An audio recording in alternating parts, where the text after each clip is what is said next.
Well, hey guys, welcome to tonight's show, California Haunts Radio, our Halloween edition.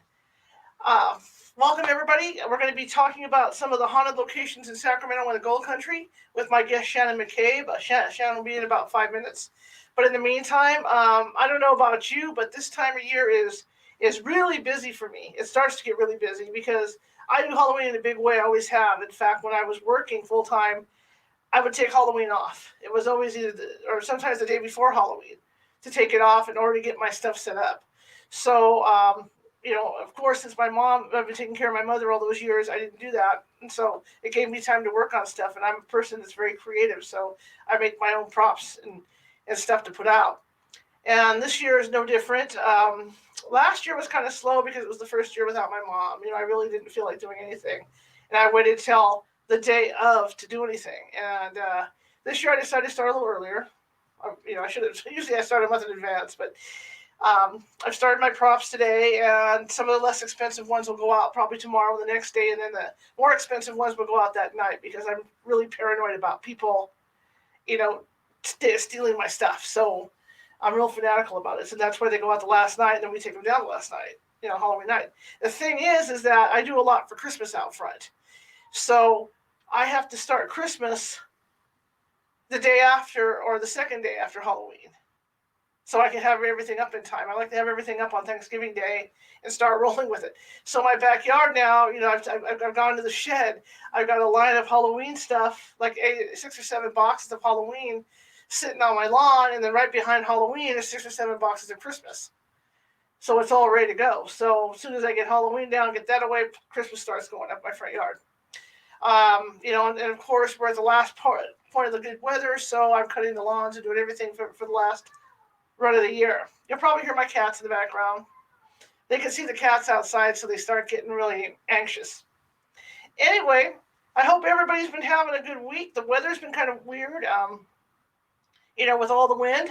I hope nobody lost their gazebos or umbrellas or anything like that. I didn't lose anything. I was able to get it all tied down. The other thing is, this year's really been a strange year, with COVID and stuff. Normally we'd be really busy doing media. California Haunts would be doing media calls and stuff like that. We haven't gotten anything, so it's been a really really strange year for us. I think it's been a strange year for everybody. A year of adjustment, and then with the election coming up, it's horrible. It gets to the point where you got massive headaches after watching the news all day, right? Because all this stuff's going on. And I know I'm very opinionated on Facebook, but even I get these moments where I just want to shut it all off and veg in front of the TV or whatever, because it can be overwhelming. So hopefully after November 3rd, we all won't be so overwhelmed because, one way or another, it's going to come to a head.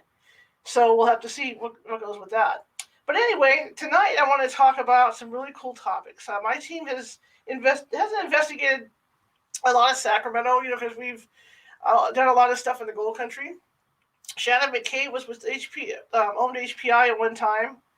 At that time, I think it was Haunted Paranormal Investigations, I believe. And they did a lot of investigations around old Sacramento and stuff. And I'm not just saying that we didn't do it, because we have gone in with media trips, like with Channel 10, Jeff Maher, Channel 10.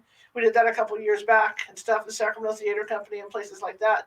But she did a lot more of that stuff, and she does, and as you guys probably know, she's also the mistress of the Vampire Ball, which they're putting on hiatus this year as well because of COVID.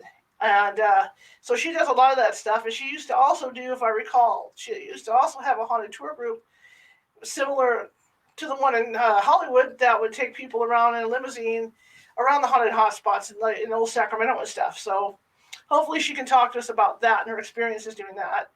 She agreed to come on last minute because, like I said, I've been really busy with Halloween, so I didn't know if I was going to be able to get a guest on or not tonight, because I just was running out of time.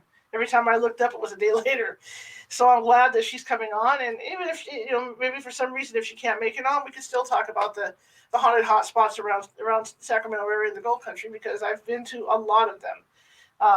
And there are a lot of haunted hotspots. One thing that people don't realize about this area that you get into with people from the East Coast is that California stuff's not as old as it is on the East Coast, right? We're like, early 1800s. And they go back a lot further, like in Salem. So a lot of their ghostly haunts happened a lot, have been going on a lot longer than ours. A lot of their history has been going on a lot longer than the history on this end. But we still have our share of ghosts. I mean, Old Sacramento is a great example. Old Sacramento, almost every building has activity. A lot of the owners won't admit it, but it does go on, in Old Sac. So, you know, you can, some places like Evangeline's, you can go in and ask them. There's different stores. Different stores are more open than others. The old schoolhouse that they have in Old Sacramento is also very active. We've done stuff. We haven't been inside of that place, but we have done stuff in the schoolyard itself and picked up some interesting things. Our website features an orb that was picked up. I went out there with a psychic from our team, and it was a summer night, and it was no wind.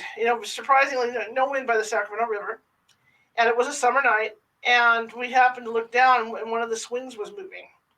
And she insisted that I take a photo, which I did. And I got a photo of an orb, a small orb.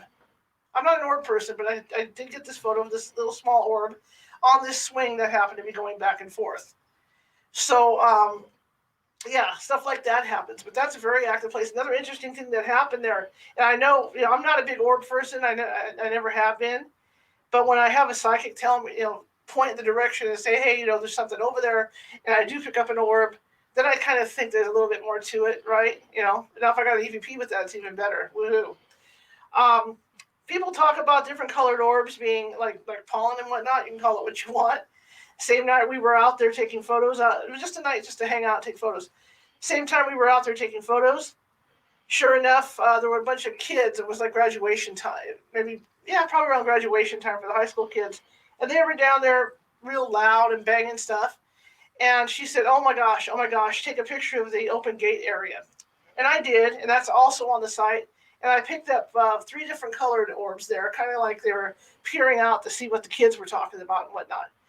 So stuff like, stuff like that. And like I said, I'm not a big orb person, but, if I can confirm it with a psychic being there or maybe an EVP to go with it, I'm cool. I'm cool.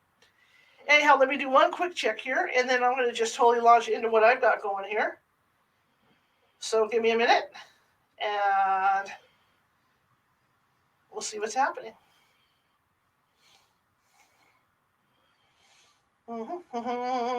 Okay, so.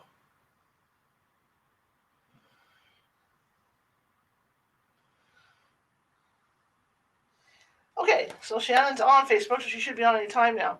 Anyway, like I said, I'm glad to be here, and I'm glad to talk about this stuff. And we've done as a team, we've done quite a few investigations. Usually with new teams, you don't do a lot of residentials. You usually do the commercial jobs. I mean, you go to the old hotels, you go to the old theaters, or places that you don't have to really deal with clients' needs. It's kind of fun in a way. In a lot of ways, when we aren't doing residential investigations, we're out doing these commercial things because it takes the stress off of us, because doing client cases is a lot of stress. And maybe if I have a little bit of time towards the end of the show, I'll talk about that, because it's stuff people don't realize, and especially the newer teams don't realize what goes into doing a one-on-one with investigation with a client. But anyhow, let me start and talk about what I know and what my team does as far as, the local investigations in Old Sacramento and whatnot. One of our first places that we got to investigate, we were really excited, was the Iceland Skate facility over on I believe it's Del Paso. And that was one of the first places that we filmed our TV show that we had going at that time, California Haunts TV. And it was California Haunts Paranormal Investigation Team TV show on public access in Woodland. And we were able to go into the Iceland arena.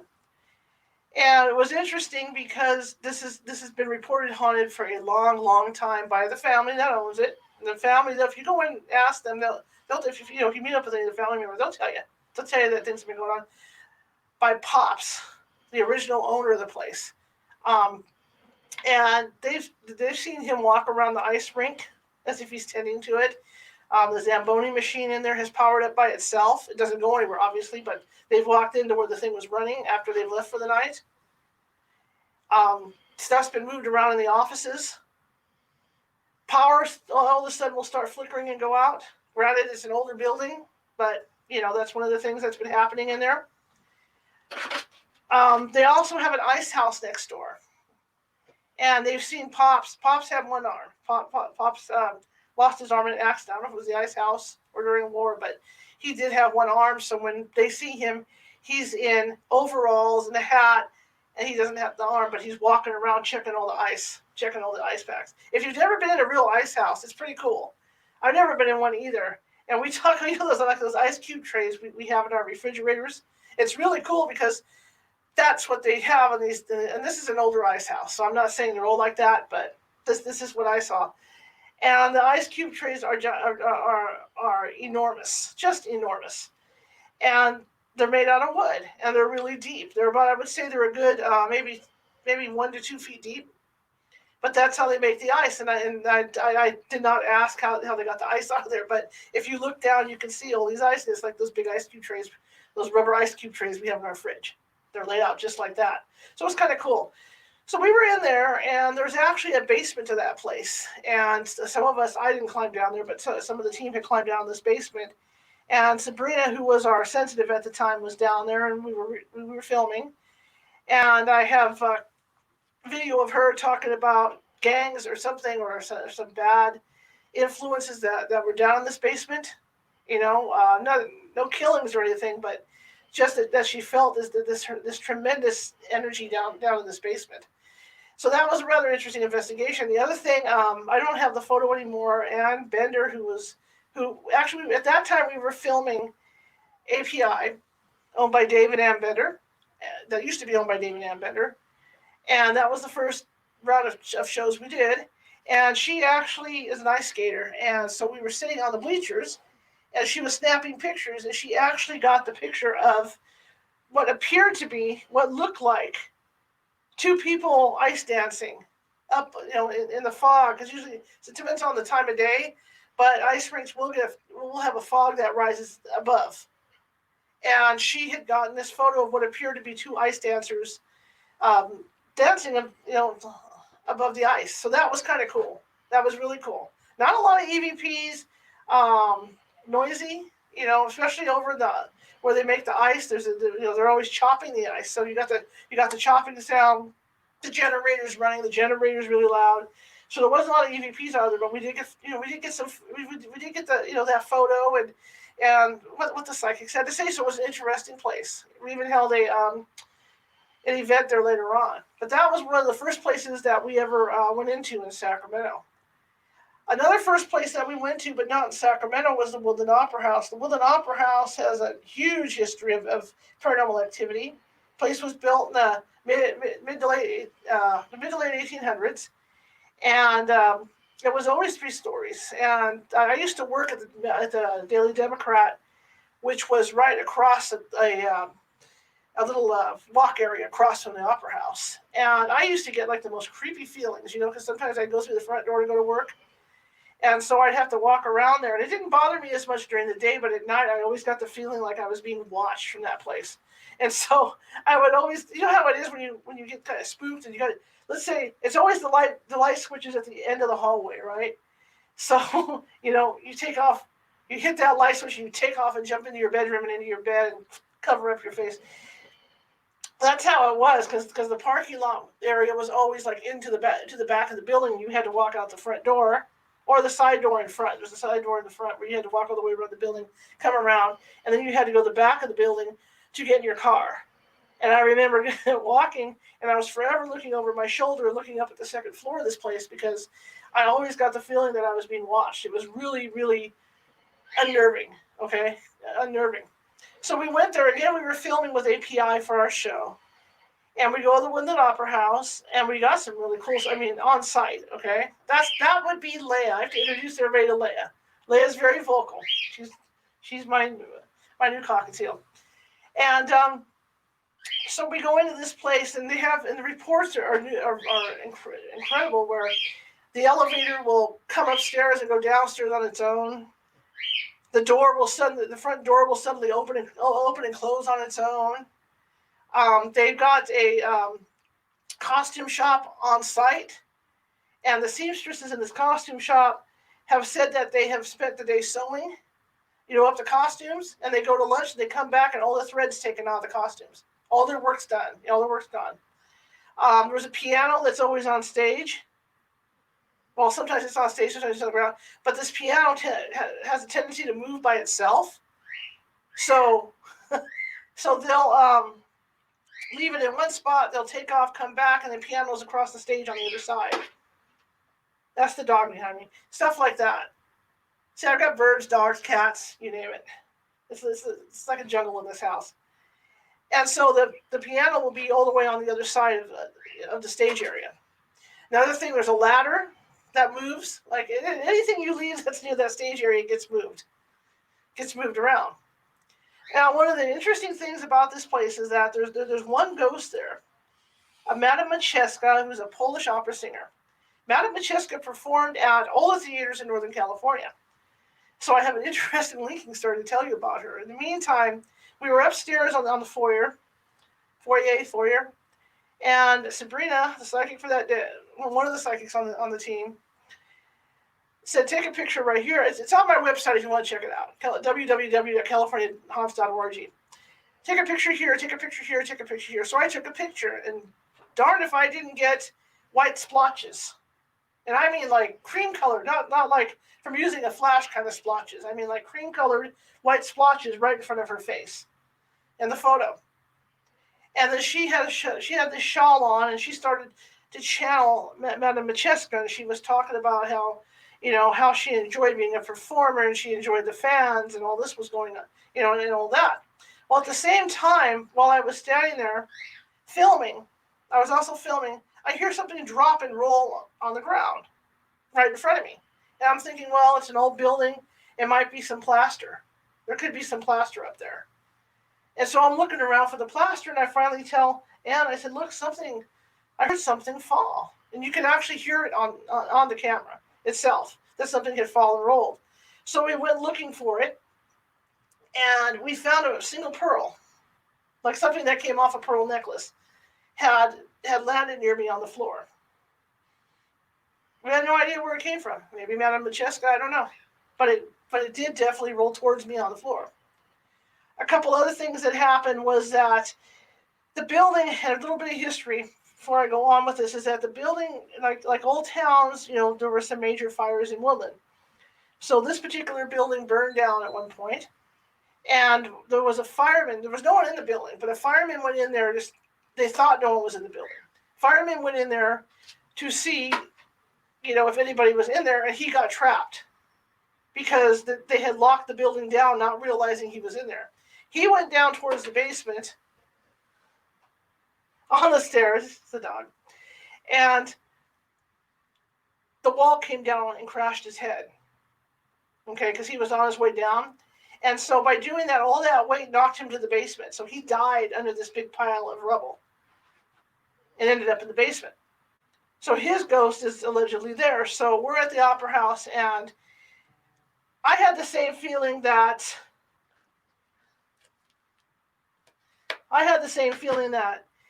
Sabrina got when she got up there, is that you get up there and you feel like you're claustrophobic when you're upstairs. Like maybe you get like you're short of breath, you can't breathe, that sort of thing going on. And the first thing that Anne downstairs says, what do you think, smoke inhalation? I thought, I never thought about that, but yeah, it could be like smoke inhalation, that we were feeling what he was feeling when he fell, once he fell and he died from smoke inhalation. So that's something that happened, physically. Because you can't get, things when you're out in the field like that, not only do you see stuff, hear stuff, you can feel the physical stuff that's going on. And so that's what we both felt it at the same time. That sort of thing. Another interesting thing that happened was that I was shooting video. I was down one floor, and Anne had gone to go up the stairs, and she turned around really nastily, and she says, no photographs. And her voice was real low. And I kind of stopped, and I thought, well, that's really strange. Sabrina came over and said, look, there's some guy, there's like some kind of manager that hangs around those stairs, and he doesn't like it when people go running up and down the stairs. And I said, really? And she said, yeah. And then she looked at me, and she said, well, that wasn't Anne. And I said, well, I kind of figured as much, because why would Anne say no photographs when I was actually using a video camera? So that, that kind of put it all together. And when you went up the stairs, you could feel him. People would get pushed on the, not down the stairs, but they would get like held up as they were going up the stairs. They could feel like a resistance going up those stairs. Okay. So we go down in the basement, and of course we're filming, and I'm taking photos with my camera, and Sabrina's down there, and she's pointing down to her feet, and she says, yeah, they're all right here. I said, well, who's all right there? She says, there's a bunch of people right at my feet. I don't know if they're like from the stage company or where they're from, but they're all at my feet. They're all at my feet. And again, you can see these photos on our website. And I thought, okay, I want to start taking pictures. And sure enough, I took a photo, and you can see a light stream of what I call an ethereal stream of energy looping around her, exactly where she pointed to say, this is where the people are. But there's a picture of this ethereal stream that's there. Okay? It's really interesting when you see the photo because it matches exactly what she was pointing out. Yes, can you see that? Can you see that? Those people are right there. The other thing that happened down there is I guess the stage manager took a liking to her in that because Sabrina is African American, but she's also half Caucasian, and so she has this really cool skin color, and that's what she kept saying was he was so fascinated by her skin color. And I laughed and I said, yeah, you're like a Nubian goddess, and we were making a big joke out of it, but she kept saying he likes to touch my skin, he likes to touch my skin. So that was kind of interesting. Another stuff that happened there was that, and I picked it up, I was on stage taking photos from the stage, across into the audience area, and I picked up a green mist. And this green mist, not only did I pick it up, I shot like 15 photos, and this green mist moved around the audience area. And I have that. I have sequence photos where you can see this green mist moving around the audience area. So that was another interesting thing that we picked up in the Opera House. Something else that picked up also was I was upstairs, and we went back like 2 or 3 times. Even with API, we went back 2 or 3 times, and we went back with my team later on a few times. But what was interesting about this was that I was up again on the second floor where I had experienced the heaviness for breathing, and I decided to take some pictures down towards the audience because of the green mist. And I picked up, and I know how people feel about bugs on camera and all this stuff. Well, I picked up 2 things down by where the audience was sitting, and one was red and one was green. And it was really weird. It had white on it, but it was red and green, like somebody was sitting in those chairs. And so I talked later on. We had a video team filming them for a documentary with us as well. And later on, Ann and I were doing an EVP session up in the same area, and the film team said, "Hey, you guys, there's this green and red orb that are bouncing around you guys. We can see them."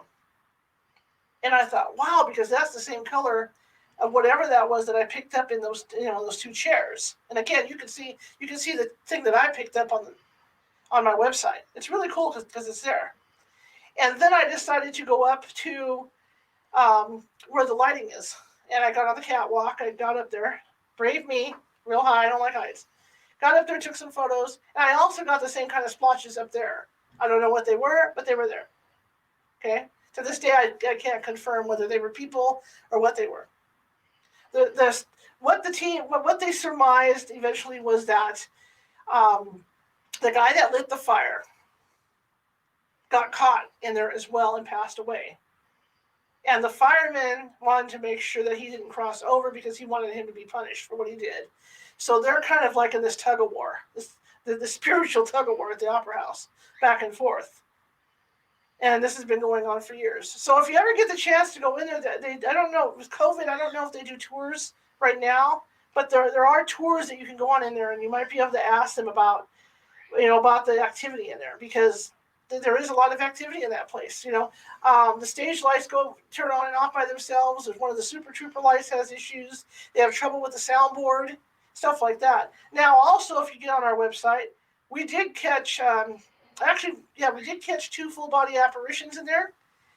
We went in to do a story with one of the newspapers, and we're setting up our equipment. And I was at the command center, which I had set up on the second floor because we were putting the cables over the edge and then down the stage. And I happened to take 2 shots just beyond my monitor, and you can see a little girl and a little boy sitting off to the right, or what appears to be a little girl and a little boy sitting off to the right. One shot, next shot, they're gone. But we did pick that up. And I have to say, one of the best pictures I've ever seen of an apparition, and you'd have to ask Ann Bender about it. I used to have the photo. I don't know if I have it on there anymore, because we have, it's an agreement kind of thing to have it. And I haven't talked to her in a long time, so when I changed my website, I kind of took it off. But I was standing right next to her at one of the doors as we were bringing the equipment into the Opera House. And Ann's psychic, so Ann got a feeling that she needed to take a picture in the main aisle. And she actually caught somebody, a full-body apparition, walking down the aisle.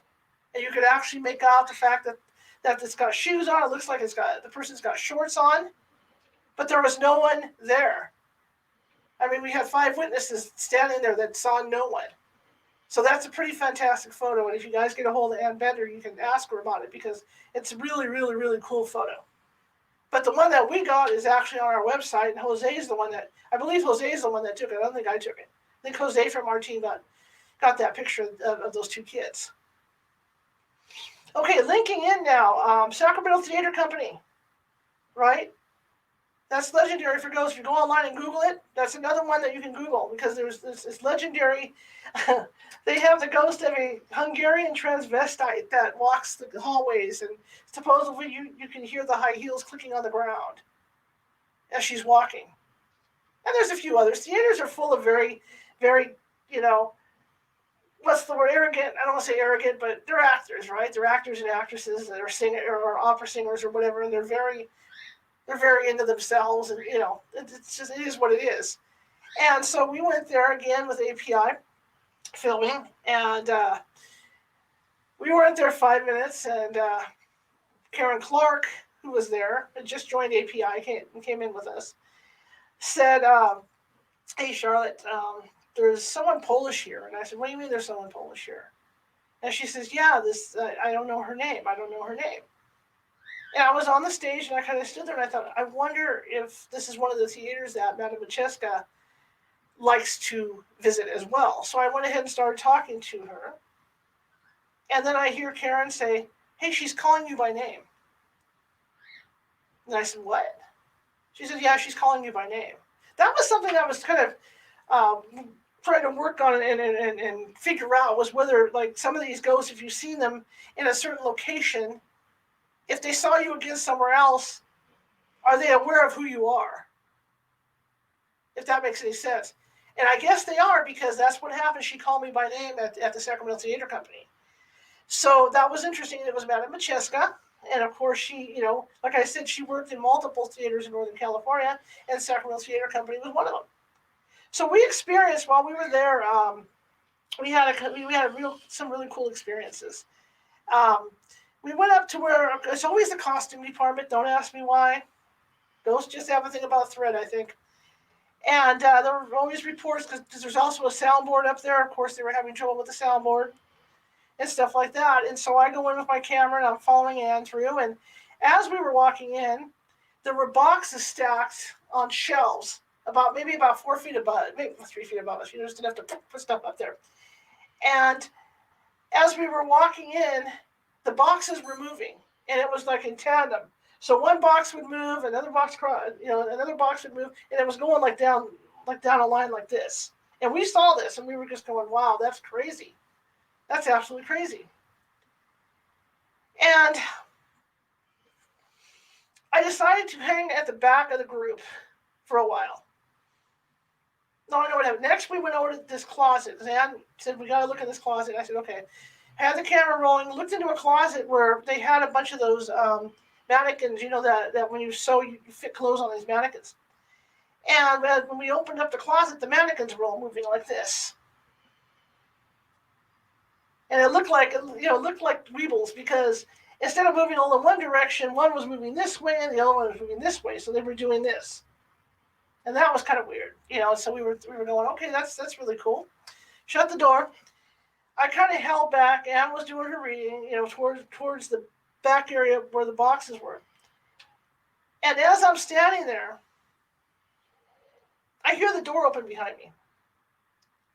Problem, the thing is, it's August, so it's like 110 outside, no wind, and the doors are like they're those metal doors. They're like this thick. Get my hands in here. There we go. Line up with the camera. They're like this thick. These doors are horrendously thick. They're hard to pull open and close.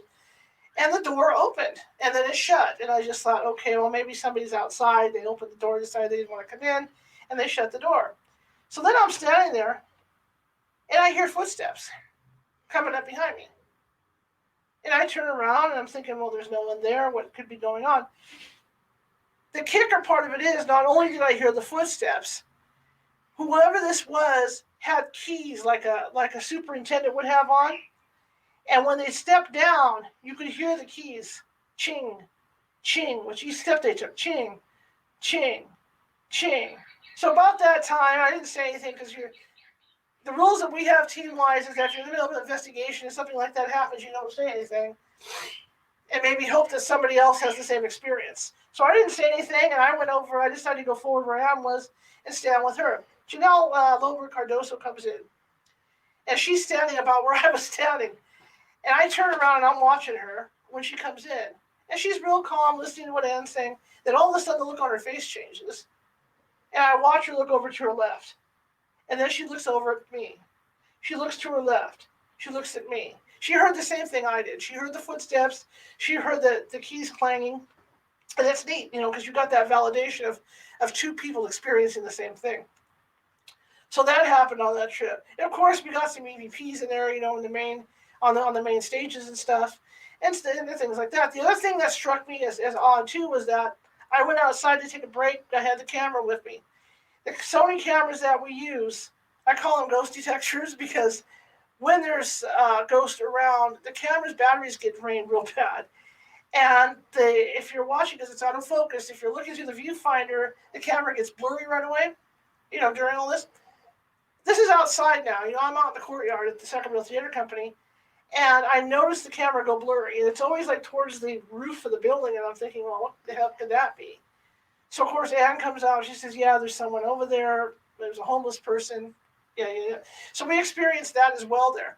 So it's another place. If you want to go, see if you can experience anything, Sacramento Theater Company is another place. They don't do tours, but if they're doing a show there, hey, why not? Why not go hang out over at Sacramento Theater Company?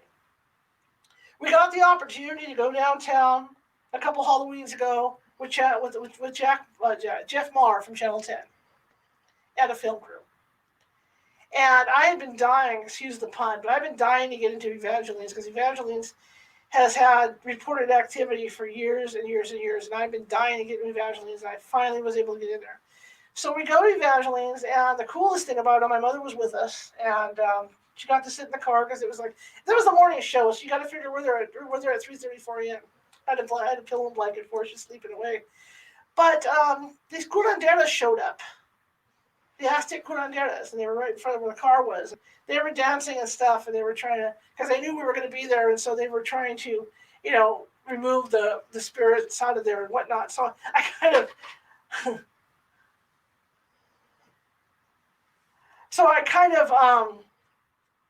went down. I kind of went over to see them and said, look, I'll tell you what, let's make a deal. We're going to do this thing, on the TV, and can you do me a favor? I don't have a problem with you doing this to remove them, but I really like to get something going for the TV people, and if you could do it after we leave, because we're going to be out of here by 8 o'clock anyway, that would be great. So they had an agreement, so they were getting their stuff all set up to dance and everything, and we went in there, and of course, I always end up getting separated somehow from the team. We got all our cameras set up, and Stephanie was with us. She took the team with her, and I was downstairs by myself, and I picked up a really cool EVP of a woman screaming. I was down there alone, so there's no way it was anybody in the building except people upstairs, around the other side. And there was no noise coming from outside, but I picked that up. That's on our website as well. And then we go down in the basement, and of course we were doing some EVP sessions with dowsing rods. Got a few things going. Stephanie, of course, walked around and came in contact with what she said were some spirits in there as well. So again, Evangelines, if you want to go to a really cool place, Evangelines is another place to go. There was a bar we went to in Old Sacramento, bar restaurant. Same time, it was a week before. I can't, excuse me for not remembering the name. I was trying to beat myself over the head over that today to try to remember. But it's interesting because if you Google, if you Google, back then it was ABC 10. It was ABC, no, it was CBS 10. I hate it because they flipped them all. It sucks. And if you Google Jeff Maher, Maher, in California Haunts, you'll pick up on this. We did this saloon, we'll call it saloon, and to create another place that had the reputation for being haunted. Stephanie was with us again, got all the cameras set up, and right away they were getting activity, near the bar itself. But again, we went down this stairway into this basement, started talking with Spirit, got some stuff on the PX box, got some stuff with the dowsing rods. But what happened is there was a door that went underneath the building, which technically was the main basement of the building. Jeff Maher went in there. I went in there, but nothing really happened. Jeff Maher went down there with his film crew and started taking still photos.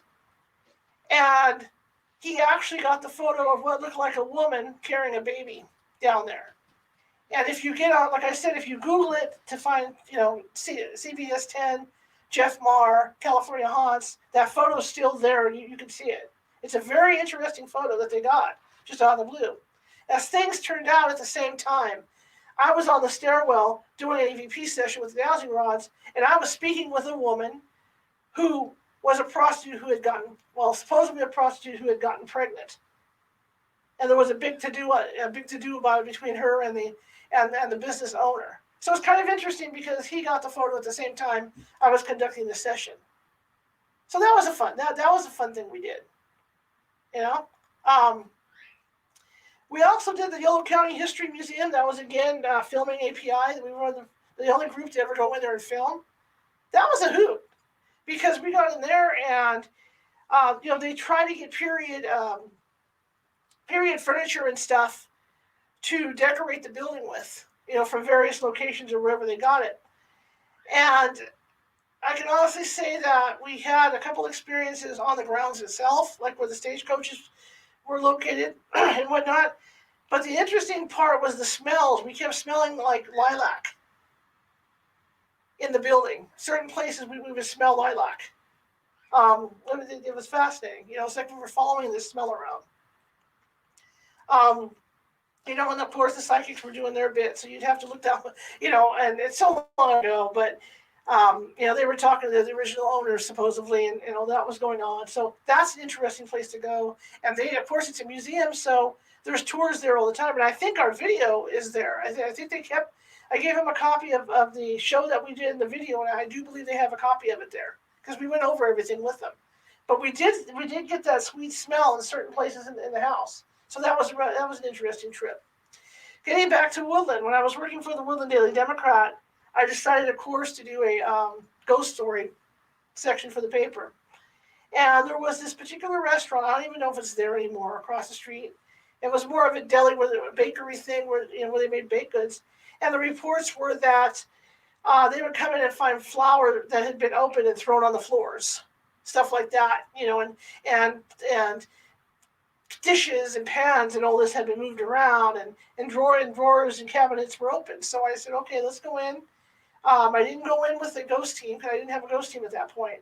We went in just to do the story, and I went in with the local psychic, got in there, and get downstairs with the photographer, and none of our cameras worked. We could not get any of the cameras to trigger downstairs. And remember, Woodland's a lot like Sacramento. You got the original foundation area down there where the original town was, and everything's built above. So we were down where the original town was. And so we're down there trying to get photos. Could not get photos to save our lives, or they were double exposures, or overexposed, or whatever was going on down there. It just didn't want us to take photos. So we get back upstairs, and we're walking around, and I could feel a hot spot. And with spirit kind, sometimes you either can get a hot spot or a cold spot, but you still think you're in contact with something because you do have those hot and cold spots. So I decided to chase this thing around the building, and I probably shouldn't have done it, but so I chased it around, and I was tracing it, taking photos, talking to it and all this, trying to interview people, trying to get my story done. And we got down to where we finally took a break. And I would say this clock was probably, they had a clock on the wall. We were having water, coffee, whatever. This clock was on the wall, probably about 8 feet away from me. And all of a sudden, the clock falls down off the wall. And I mean, not like it fell. I mean, like someone took it off the wall and just boom, threw it down. I mean, it was loud. And it was funny because I called it my poltergeist moment. I can't see the poltergeist when the ghost hunters finally come in contact with whatever's in that house. And the next scene, you see them drinking their coffee and their hands are like this. And I looked at the owners and I said, well, I think that's going to do it for the night. Whatever this is got really pissed off. And that was after I called it right there, wrote the story up, ran in the paper, along with the story about the Opera House. But that's another place. If I can remember the name, I'll let you guys know next week. I can't remember the name off my head. I don't even know if it's still there. But it's an interesting building. A place you can go into, though, on Main Street in Woodland is the Rexall store. There's a Rexall store on Main Street. A lot of activity in there. Some say it's the fireman. The fireman gets around, the dead fireman. But they'll say that things that are on the shelf get moved and knocked off the shelves in there.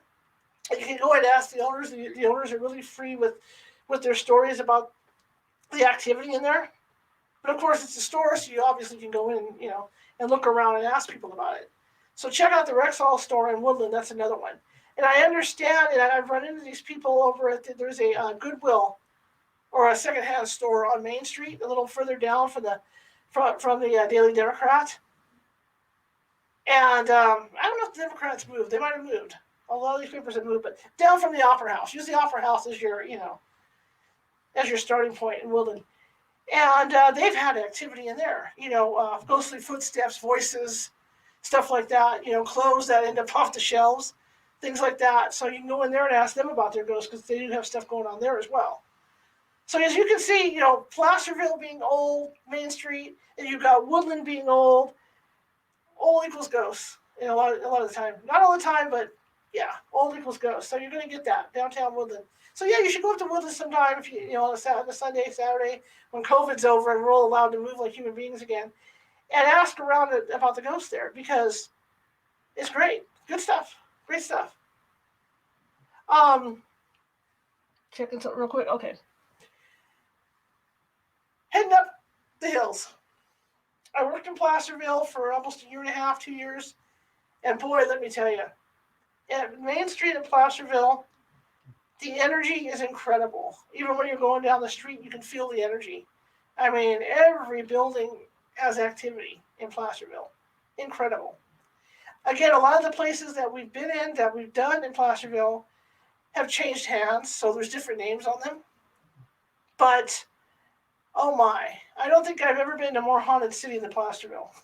I can honestly say that. Like I said, every building. I used to get off work at 5, and I used to have to cover planning commission meetings and school board meetings and stuff like that. So a lot of my meetings happened after 6 p.m.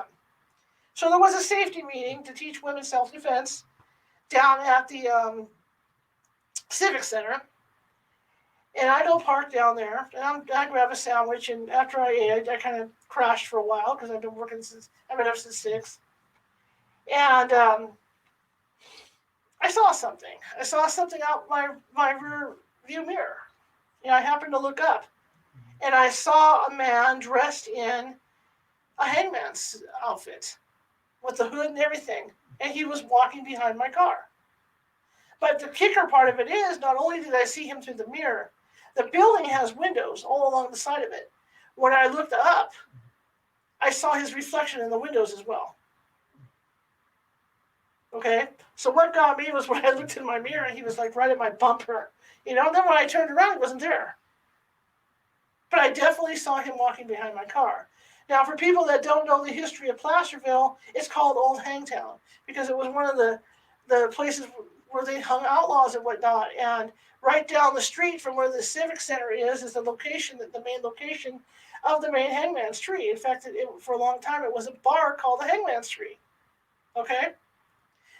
There's a second place where they hung people, and that's where the Chamber of Commerce building is, and that's on Main Street too. It's a little further. It's a little further east, but it's on Main Street. So they, in reality, had two hangman trees. Okay, so you got that. The Hangman's Tree Saloon, which is closed now, it might be reopening. I don't know, because at the last time I was in there, they had condemned it. It was so like beat up and falling down. That had a lot of activity. You'd go in there and you'd see apparitions sitting at the end of the bar, or you'd feel cold spots. I know the night we were in there, you'd be sitting at the bar and you'd feel a cold spot coming in around you. And all the doors and windows are shut. So that place was interesting. What was interesting though was upstairs above, because like everyone that owns a store in old Sacramento, if you don't have two floors, there's always like an apartment upstairs. So we were able to get access to the upstairs part of the Hangman's, and that was an interesting place because the higher you got, the weirdest feeling you got.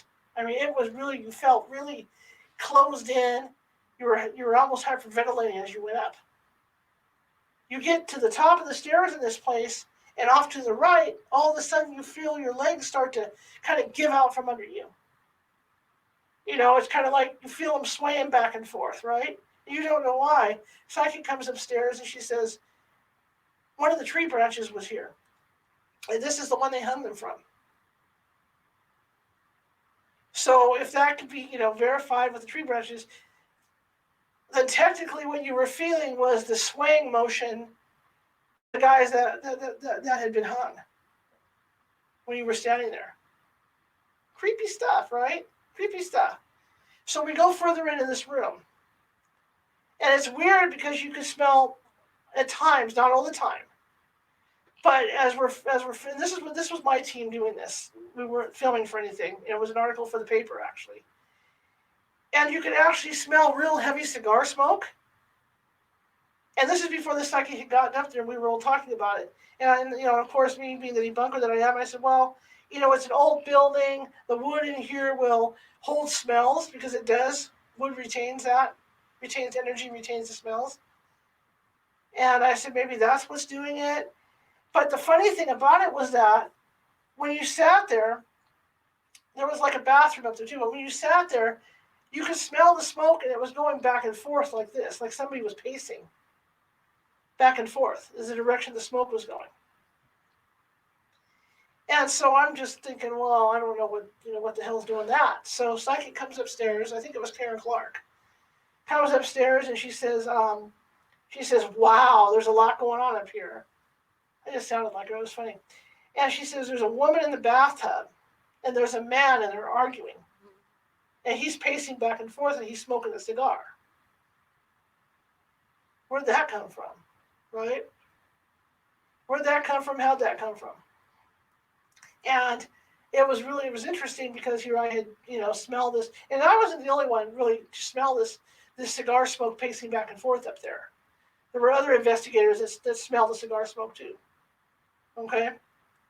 So that was interesting that happened up there. We got some really nice EVPs up there. Sometimes, when you go on investigations, and that's what TV kind of ruins it for people because you think you're going to come back with like all this amounts of evidence. When a TV team goes out, a TV team will go out for a week to a place. Sometimes investigators, small teams like ours, we don't have that ability to do that. So maybe we've got, if we're lucky, overnight. But sometimes we've got maybe 4 or 5 hours to be in a place to get our evidence and get the hell out. So we're not going to get it, we're not going to go back unless it's a really, really active place and the ghosts in the place feel like they want to play and chat with us. We're not going to get, we're not going to pull everything that we would like to pull out of the place. It just doesn't work that way. But some of the stuff you do get, if you get really lucky and you get in there in the right conditions, some of the stuff you do get is really, really good. You can score pretty good. And that was one of the places we scored pretty well. Now I'm going to jump a little bit. I know we were going to talk about we're still talking about the Gulf country. I want to talk about Colombia, up by Yosemite. And I've got some creepy stuff, some really cool stuff to tell you about Colombia, the Fallon Hotel. We were driving up, there were 3 of us in my dad's minivan. We were driving up there with all the equipment. And on the way up, we kept hitting cold spots. And I mean, the roads going up there, are like this. because you're going up through you're going up to Yosemite, so it's all back roads. Highway 49 is like this for the gold country, and so we're hitting cold spots. And I thought, wow, that's weird. Then we both the other gal in the car, the other gal that was in the car with me, and I both felt sick to our stomachs, and we couldn't figure out why. And I thought, I wonder if we drove through something. Maybe there was an accident out here or something that we don't know about. Okay? My experience is this. Here's something for you to do. I know summer's over. Here's something, I'm not saying fun to do, but something that I've kind of found that happens. Go out when it's hot. Roll your windows down in your car, no AC, and go take a ride on the freeway. Okay? If you're going down the freeway and you hit a cold spot in the middle of nowhere on the freeway, it's 100 degrees outside your car, go back in a newspaper. 9 times out of 10, a fatal accident occurred in that spot. There's cold spots up and down the freeways. Okay? So this is what's leading me into the other story of the Fallon Hotel, because this is what I felt. So we get on the phone to Psychic Nancy Matz, and we're going, what is going on here? Why do we feel like this? Are we going through these spots where there was a fatal? She says, no, someone's in the car with you. It's a man. So right away, I'm turning around. I'm like, get out of my car. I don't want you here. You don't belong here. You weren't invited. Yada, yada, yada. We get to the hotel. We stop the car. And again, I'm yelling at this guy to get out of the car. So then Nancy says, oh, no, he's gone now. So I hang the phone up. And we walk over to the door of the hotel. And, it's this beautiful door. I mean, stained glass and just old-timey door at this hotel. And we're yelling, we're pounding. I mean, and no one's answering the door. And they knew we were coming. And I'm going, well, I don't know why they're not answering the door. We're going to do an overnighter. They knew we were coming. The guy down the street, about maybe a half a block away, maybe 2 blocks from the other hotel, he heard us, the desk manager. He came all the way down and let us in this hotel because the same people owned it. We get in, and the gal that's running it for the owners, she was like 2 rooms away. And she said she never heard us not hollering and knocking, pounding on the door. That's crazy, right? And this guy could hear us almost 2 blocks away. So that should have been a sign right there that we should have just turned around and started the car and got home. But nope, not us. So we go inside this place, and we're doing our walkthrough. And I, as a habit, because the pipes being old in old hotels, a lot of the times the pipes don't get changed. Everything else, but the pipes don't. So that's where a lot of the energy for the ghosts. If you look at the records of some of these hotels, there's a lot of hauntings that happen in bathrooms. Because they don't change out all the piping. They don't get to the piping that's way down. Okay? So I try not to use the restrooms, but I had to. So I did my thing, started to unload equipment, and they come rushing back. My assistant and the gal that had done the walkthrough. And they said, you're not going to believe this, because there's the hotel, there's an ice cream parlor, and then there's a theater. It's all connected. So they were going downstairs to the theater, and something pushed the I'm going to call her the manager of the hotel. Something pushed the manager of the hotel down the steps. Something was not happy that I guess that we were there, right? So we go set up our equipment. The rest of the team arrives. We set everything up, and nothing but trouble with the cameras. Cameras wouldn't work. They'd work for a minute, shut down. We were just hassling it. And our psychic walks up and she says, he doesn't like you here. And I said, well, who's he? She says, this big tall guy dressed in dark clothes with a cowboy hat and all this. And I said, well, I tried to explain to him, verbally. Okay. She says, and the other thing is he doesn't want you in that one room. And I said, okay, we'll just avoid the room, right? So we finally get everything up and working properly, start doing our little investigation around the building. Everything went pretty good, Somebody went into that room to investigate, okay? Weird things started happening. The power was turning on, the lights were turning off by themselves. The power had been turned off a couple of times. No explanation, then all of a sudden popped back on. Of course, it's an old hotel, so who knows, right? So the night goes on, and I go in. we go in the ice cream part of it. And everybody's seen that trick with the flashlights on like Ghost Hunters and the other programs where you get the flashlights to a certain point, and then they'll come on and answer yes and no and stuff like that. Well, when I do it, because I know there's a lot of people that don't believe that works, when I do it, I'll use 3 flashlights. Okay? So I'll put like one behind me on the table, I'll put one across the room, and one in another part of the room, and ask questions. And so this night we were talking to a woman down in the ice cream parlor, and there was yes, no, or maybe. So these lights, we got it all on film, these lights were going off in answer to our questions. Okay? We get done with that. We decide to take a little break, which we did. We go into the main parlor. We're sitting down, set up, and there's no lights on. The only light we have in the parlor is coming in from there was a lamp on the street that was coming in through that door, that really cool door. And I start to do my EVP session, and one of the investigators looks over my shoulder in the dark and says, "Charlotte, there's somebody coming down the hallway. There's somebody big coming down the hallway." I turn around, I can't see anything. It's pitch black, so I just continue because I thought, oh, you're seeing, your eyes are playing tricks on you. You're seeing things. And I kept doing my EVP session and leading it. And I look over to my right, and there's a shadow person standing over there, not 6 feet away from me. And the person had to be, it was a male. It had to be like 6 feet tall. And it's definitely shadow. He was just in fact, his hands were on his hips as he was staring at us. And I looked at the team, and the team looked at me, and the team saw him. We had 6 people witness this shadow person standing there watching us. So right away, everybody says, "We don't want you here. Get out in the name of Jesus Christ." So I watched him. We all watched him because, like I said, the door had light coming through it, so you could clearly see what was going on. We all watched him walk through the door. And I waited a couple minutes. He didn't come back, so I thought, okay, I want to continue. So I continued the session, and about 3-4 minutes later, he came back to the door.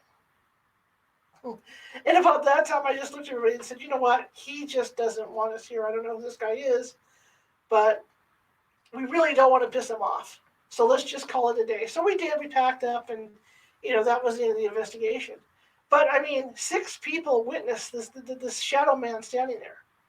We all saw him, which was kind of cool. I saw another shadow man. We'll jump back over to Placerville area. Again, another story from the newspaper for the Georgetown Gazette.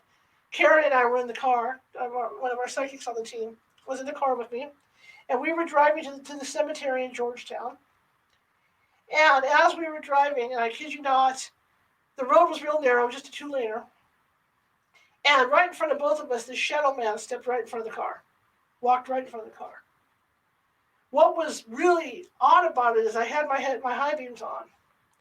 And when he crossed into my high beams, he blocked out all the light. There was no light going through. He totally blocked out the light from the high beam. And he kept walking. So I stopped the car and I get out and I'm trying to figure out where he went. Well, this was one of those areas where when you look on both sides of the road, you got a embankment thing that's going up this way up the hill. So somehow he went from here to here, across with the car from one side to the other. But the thing that had that real steep angled embankment. So that was an experience, and that was on the way to Georgetown. So it's interesting. So again, I wanted to sit down with you guys. It's Halloween. Tell a few ghost stories. If anybody has any questions, I can answer them now. If you guys want me to continue, I can do that too. But that's just a few places you can check out. The Georgetown area has some ghosts. Placerville, definitely up and down Main Street. And a lot of the business owners will sit down and talk to you about the ghosts and stuff, and stuff like that. And Woodland, again, they're fairly open to talking about it. Depends where you go. But the Woodland Opera House, again, it's on Main Street in Woodland. That's a great place for stories. Sacramento Theater Company, almost any business in Old Town. You'll be able to talk to people about. Oh, you know what? The Crocker Art Museum. I've never been in there, but there's stories that come out of the Crocker Art Museum. Even you might be able to ask somebody. The state's kind of funny about admitting that they have haunted locations, but you might get lucky and get somebody that works there and has seen stuff happening there. The old governor's mansion, where You know, yeah, the old governor's mansion has ghosts. Not the one where Gavin was living. I'm talking the Stanford. The Stanford Museum has ghosts. So you might, get stories out of that too. But anyway, again, happy Halloween, you guys. I'm going to shut up now. It's unfortunate Shannon couldn't join us. She probably got involved in the project. She's real busy right now with different things for Halloween. So that's cool. But I was able to tell you some stories about different locales, which is what I wanted to do. And check out our website at www.californiahaunts.org. And next week we're going to have a really great guest. And the week after, we have 3 weeks worth of guests lined up for you guys. So tune on in. And I'm hoping again this weekend to get in and start doing the case file thing from California Haunts Case Files. Things keep coming up, and with the holidays coming, it's going to be kind of busy the next couple of weeks. So we'll see what happens. But thank you for coming, and I'll see you next time.